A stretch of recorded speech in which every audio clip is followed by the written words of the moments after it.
Ever wonder how people create UGC videos, or are you trying to learn how to create them? In today's video, I'm going to go over the top 3 things that you need to know before making UGC videos, so stay until the end. Please like and subscribe and let me know what you guys thought in the comments. The first thing you want to do with creating an UGC video is to get a lot of footage, B-roll, and just film.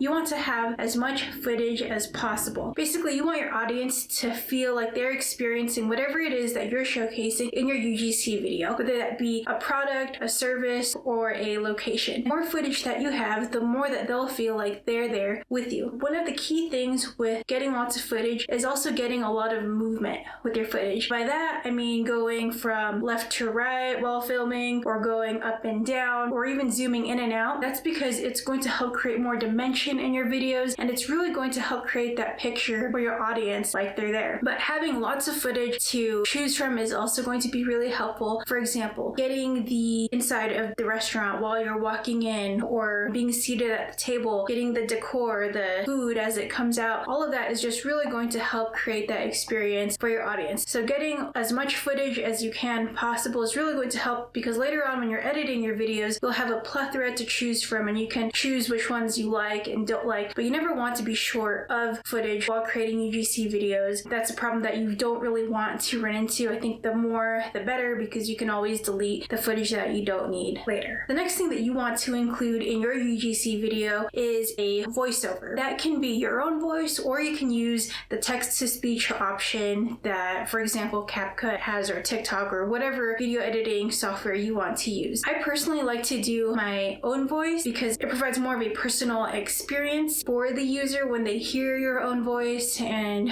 generally it's a good idea to use your own voice. But if you're not comfortable with doing that, you can always use a text-to-speech type of feature. Now, besides having this voiceover in your videos, the third thing that you want to have is a great description, and that kind of crosses over into your voiceover, because in your voiceover you're going to describe whatever it is that you're showcasing in your UGC video. Whether it be, for example, a hand lotion, you want to go ahead and describe what exactly that hand lotion is. You want to describe what brand it is, the size that you bought, the different scents that they offer, what type of lotion it is, if it's for dry or itchy skin or oily skin, if you got the travel size, etc. All those different things. You want to be descriptive of the product or the service, venue, whatever it is that you are showcasing in your UGC video, first and foremost. The second thing that you want to feature is the results. So going back to that hand lotion example, it would help if you mentioned how your skin was after a week of using the lotion. Let's say you did a UGC video on a photo studio. It would help if you had a picture at the end from the photo studio showcasing your photos, so that way your audience can get value from that, because then they know what the end result is going to be like. That really helps create a cool, unique UGC video. The other thing that you want to include in your UGC videos would be things that people want to know. For example, people are going to want to know the prices of certain things, price of the restaurant, price of the hand lotion, etc. The other thing that you want to include would be, for example, for restaurants, would be the times that they're open, the days of the week that they're open, or if, let's say, they're having a grand opening, when exactly that is. Oh, and let's not forget location. Location is very important if you're talking about a physical place, because people do want to know the location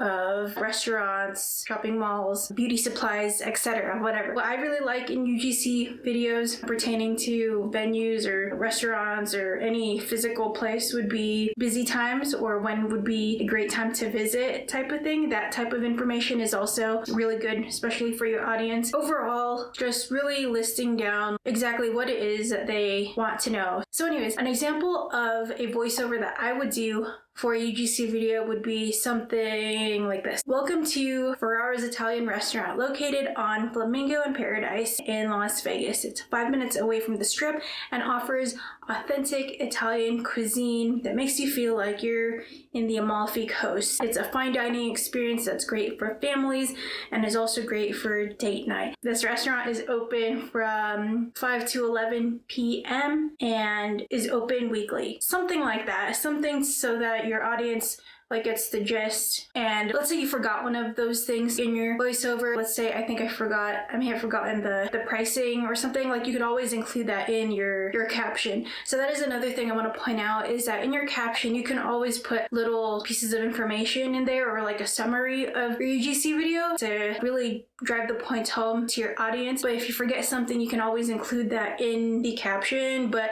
as much as possible, it's great if you can really include all those important things that your audience wants to know in your UGC video. To really zhuzh up your UGC video, I think it's really great when creators add music. It adds a little bit more flavor to the video. I think it also helps your audience retain their attention. Overall, it just really creates a vibe with your video. My favorite thing to do is add captions, and that's because a lot of the times we're on our phones. Usually my sound is not on, so if your audience is scrolling through without any sound, at least they can read the captions on your UGC videos to still get the ideas and what it's like going to that restaurant or whatever product or service that you're showcasing in your video. They don't have to watch it with sound on, but it also really helps to keep your audience's attention and keeps them interested with watching your UGC video. The last thing that I will add to zhuzh up your UGC video is to make it mini vlog style. What I mean by this is getting footage of you walking into, for example, a restaurant or a store, like actually getting footage of the door opening and then getting B-roll of the whole restaurant. So that way your audience can get that experience like they're walking into the location with you. Or me eating food. It's not just footage from my point of view, it's also footage from an outside point of view. That way it does help create more of that dimension. But I think making it mini vlog style also helps create that experience. Another one that I would recommend is some footage of you ringing up your products or getting the products rung up by a cashier, and that way it just really creates that experience like they're there with you. Those are some of the things that I would do to zhuzh up your UGC video, just because it really helps me look creative, unique. Combining those three things